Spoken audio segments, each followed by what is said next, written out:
recognize two students who have reached the pinnacle of high school academic success. These two young men understand what it means to have an academic focus, that lifelong learning is expected, and that it is necessary for a rewarding and productive future. It has been said that to whom much is given, much is expected. Clearly our future is bright due to young people like these and the class that they represent. And now our salutatorian, Sean T. Zanwalt.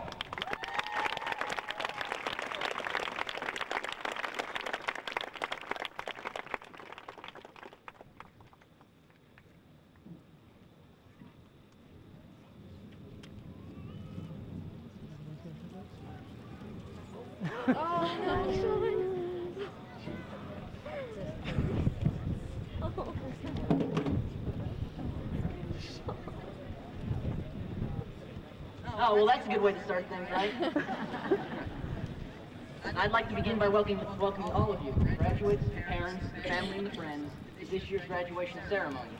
I would also like to take a moment to thank the faculty and staff here at Georgetown High, not just for the work they put into this ceremony, but also for the years of work which they have invested in this graduating class.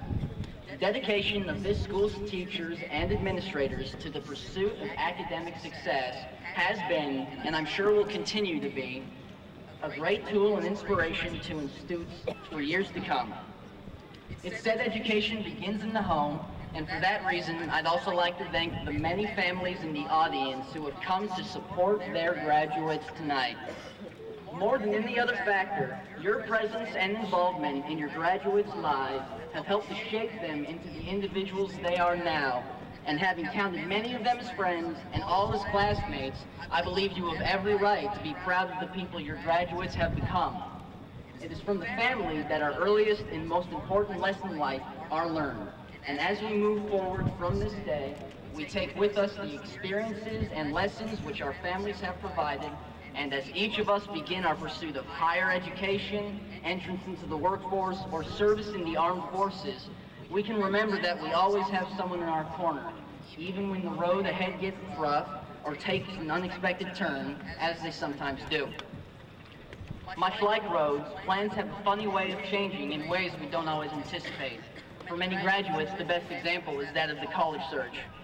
For example, when I began looking at colleges, I knew what qualities I was looking for. I wanted an engineering school, one with a distinguished program and a history of successful graduates.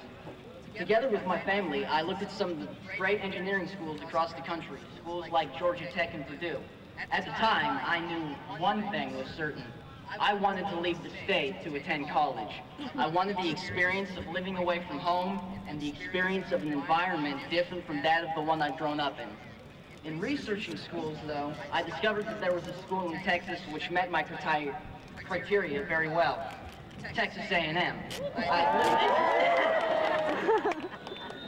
I had little interest in attending since it wasn't state, but at the insistence of my parents, I applied, intending to use it as a backup school in case my plans didn't pan out. And then, over the course of a few months, my plans changed.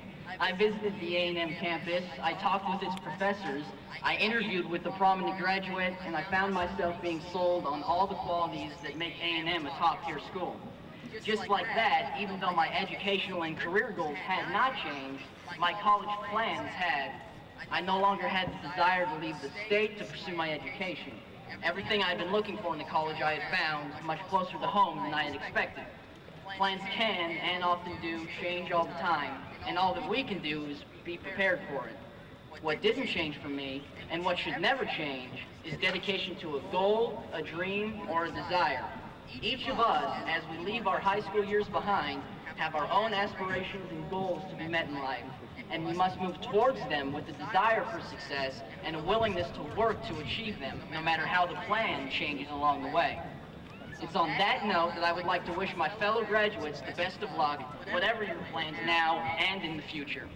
It has been a pleasure learning and living with all of you these past 4 years, and I hope that the future brings you all the success you have so richly earned. I would also like to thank all our guests in attendance once more for the dedication which they have shown to their graduates over the years and for taking the time to be here tonight. Now with that, I'll step down and hand the podium back to Mr. Tucker to introduce this year's valedictorian.